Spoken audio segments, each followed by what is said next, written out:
Assalamualaikum warahmatullahi wabarakatuh. Sugeng kepanggih malih kaupari agung binapara kang seslih Raden Kanjeng Arya Cakrawinata Natanegara mijil sekitar Jawi ingkang kagungan griya nggih menika Guwang Rujak alias Guwang Rujak.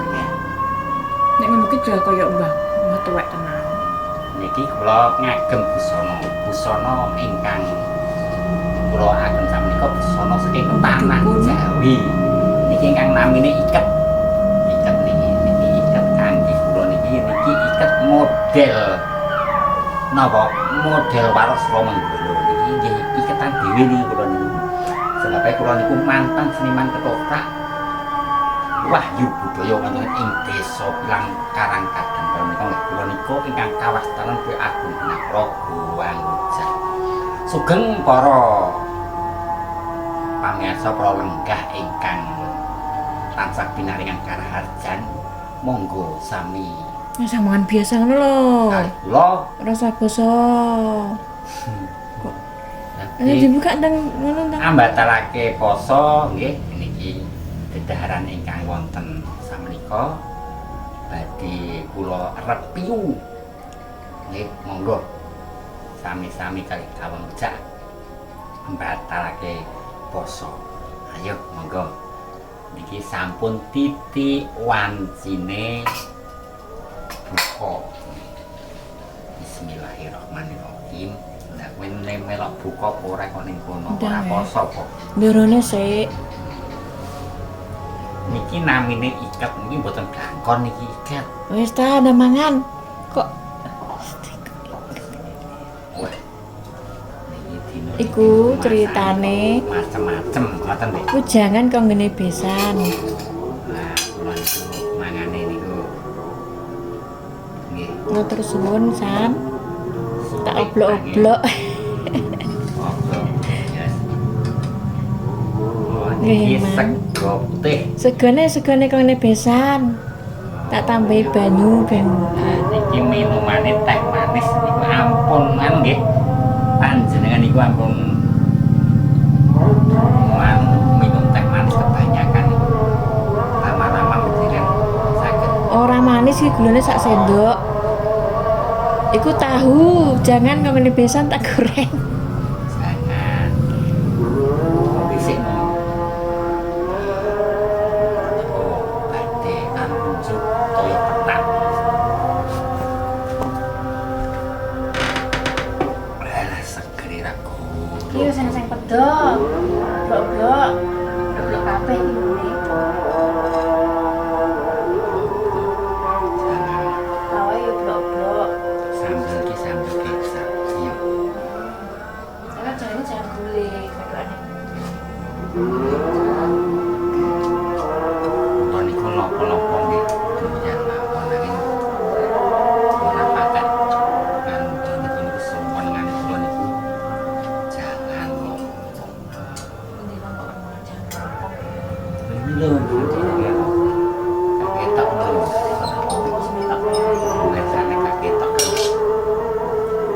Bismillahirrahmanirrahim. Nggih, monggo niki sing badhe batalake poso niki poso sampun nglampahi angsal udakara 3 dinten. Rong dina. Masa 3 dina. Wis jelas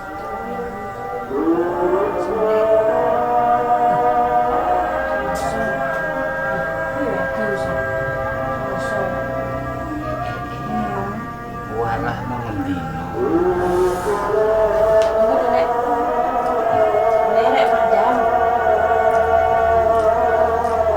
Suwek ora guru-guru sebab nek wulan Ramadan niku niki enake dahar niku rikala ngadepi wonten ing wayah Surya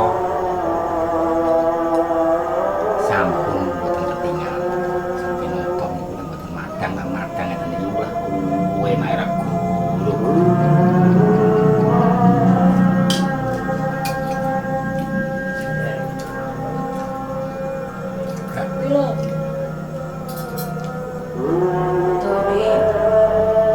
Wah, cocok nih. Betul iki cocoknya sego jagung.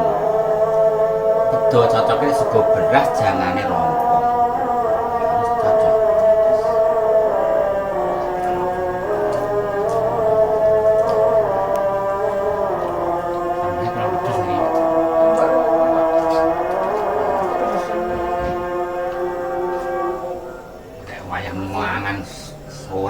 Wah, sawah gara-gara guru nek wayah bengi ape sahur iku cangkem iku dileboni kudu gak gelem.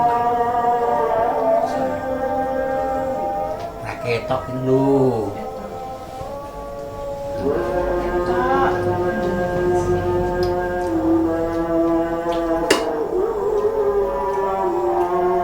Sama lagi tawani karo apa jangan wong wis masak. Di rumah.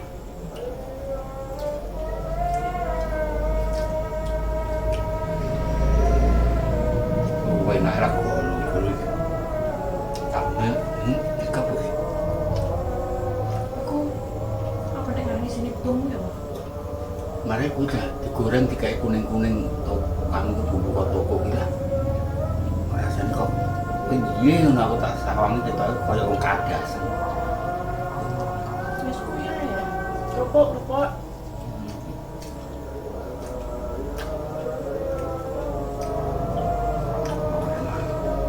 Kantuk maning. Coba masane nekon-nekon oblo-oblo enten gedang muni enten wae.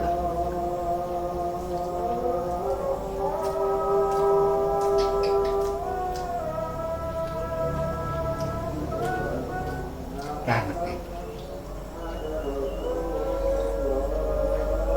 So, kayak Rasa apa? rasa bayar.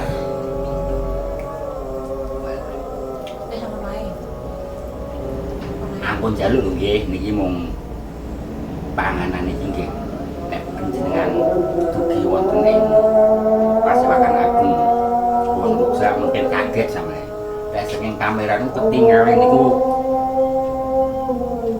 kaya dene gedarane Rio Agung wonten ing tlatah Ngayogyakarta nang nek panjenengan sejo wonten griyane Kulon Ruksa. Ora. Enak tenan e. Wah, kayaknya panganan enak. Itu enak tenan. Panganan serba mahal-mahal.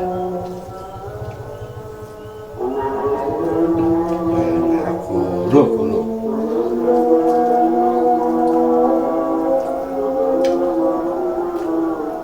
Kalau saya dulu sampai gak tahu.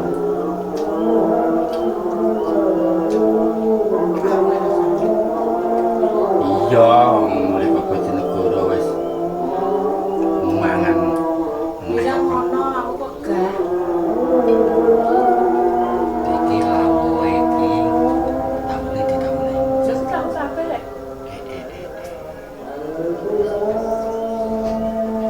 tahu jangan ngomong besar. Aku Durian.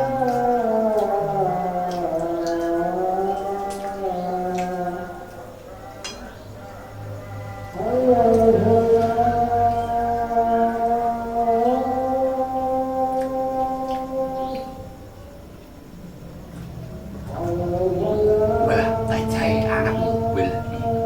Jenengan nek kepengin iki iket bau iki tumbas kok sing pasar bae. Tak gawe kita ngene. Amargi riyen rikala yuswa kula Tasik Timur kula niku mudi kawruh dumateng babagan seni niku nggih tumut seni tradisional ketoprak Indonesia. Suwan dalam iketan itu mbak iki kan model warok Solo Menggolo.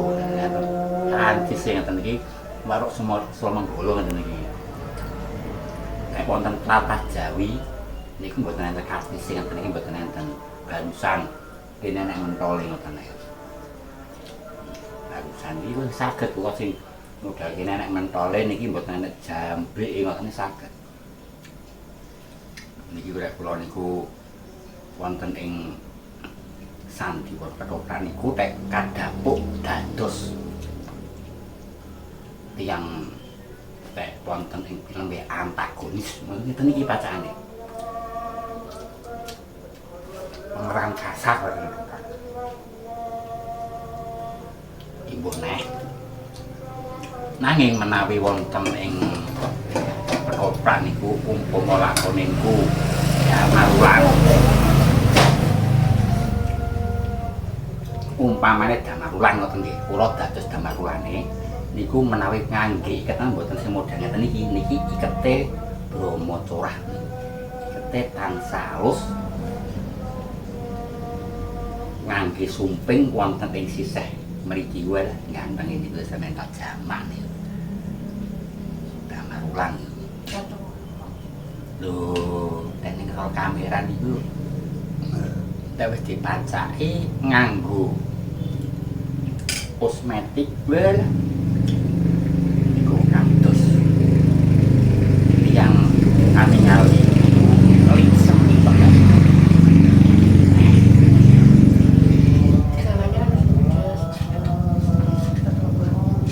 Aku ora ngrasakno jalan iki. Jalane pedes. Gak cocok iki, wasin iki, gak kowe nganu iki. Cocok yo. Yo, pokoknya jadi cocok iki. Wah. Ini kan juga. Nonton mo. Goreng wedi apa nganu iki? Sesuai penangane yo apa anak operasi.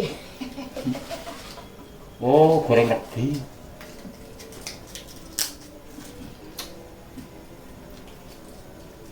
Kedahar dari Agung niku tanduk sampun kalih imbuhan niki, Pak. Amat kita dinten poso ngeten iki. Pedes kok radulian kowe. Madaranipun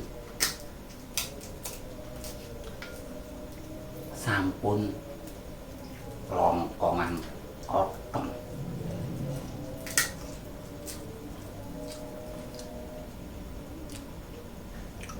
Tanduk meneh sawo gerak guru-guru. Kucing nunggu nih penjaluk. Tadi. Terus mau.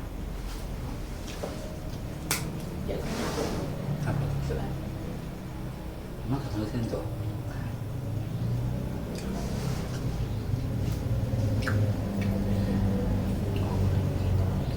Niki iket model warok niki tak coplok nggih, tak coplok niku. Kula niki menawi ketang ngeten ketinggal tiyang ingkang Ora pantes. ingkang mirsani saking tebih niku ketingale kadosa niku lho.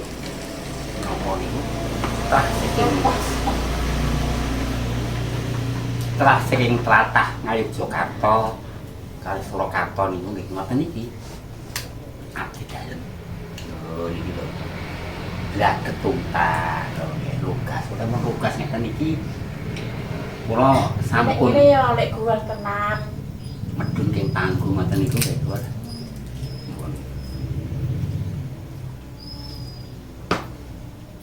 Tengin. Piro? Iki gedang 3.000, iki gedang kene pisan. Gedang nang pas, Ada. gedang nang pasar ku murah ra guru. Lha ku 3.000 tak mana lonceng kae. Aku besok manang pasar. Besok kalau tak tahu kowe ngandur matuan. Lah matuar enak kok ditampi. Aku ngerok nang tau mangan kok. Lah rasane enak degan. Wis tau mangan. Gone bos buah kae. Iki apa bos? Matuwa nang ngicipi. Wah enak itu kulit. Biji sini ya. Gak. Lah tuku macam ayo. Alang. Sapa nang ngundok? Oh. Petetan iku gak masalah buahe. Nek petetan iku taneman menawi sampun katanam wonten ing siti. Ketinggalipun iku tansah agrum wonten kaningal ingkang ningali tetaneman Lah sampun. gedang sing nunggu iki mbok tantri gedang apa? Jam kuwi napa pangan? Mati lho. Tak leh iki gedang nunggu iki pisan. Jam apa? Lapendis. Pakai apa? Lapendis kuwi.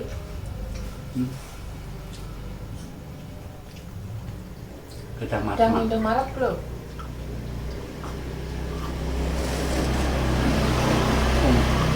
Pisang niku nggih macem-macem. Lajeng pisang niku ingkang wonten reginipun wonten ing tlatah Jawi mengi nggih pisang raja niku. Kawastanan pisang raja amargi sak menika niku ingkang dedhaharan pisang sak menika niku mboten kiyat madang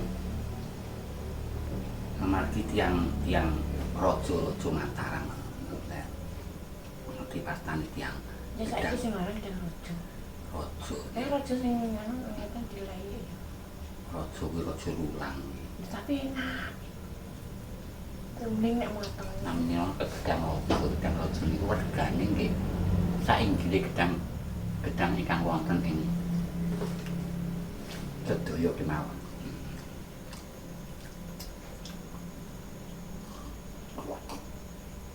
Niki namine gedang digeget sabubareng mandang ingkang tiyang Jawi ingkang wastani niki kangge nyuci mulut.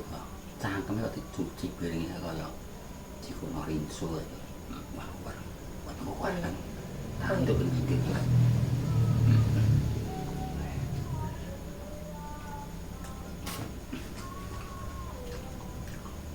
Memang 15.000. Aku tuwin iki pirang-pirang ilang terus iki tak dodol tambah ra keringet. Karo aku ndak macan macangan kuwi. Sekono anu yoga kacamata. Iki wis salat apa ora? Kok iso macam mugi. Kacamata barang. Ini iki kan ning iki nganu dapuk ning wonten ing Sandipura Ketoprak yang model ngeten iki kepruk kula niku. Kepruk niku nggih kang perang ngoten niku. Iki kepruk nek bacane ngeten iki kepruk. Dengan kacamata. Iki lek wong ketakok ora tau ndelok lek. Kacamata sak menika kula ngeten iki preman niki badhe jenengan numpak montor gede maca kados ngeten iki tiyang ingkang ningali saking ketebihan niku sami ajrih amargi ketengalipun tiyangipun urakan ganas ngeten iki. Sampun makaten nggih anggen kawula matur kepanggih kalih Kang Ujak.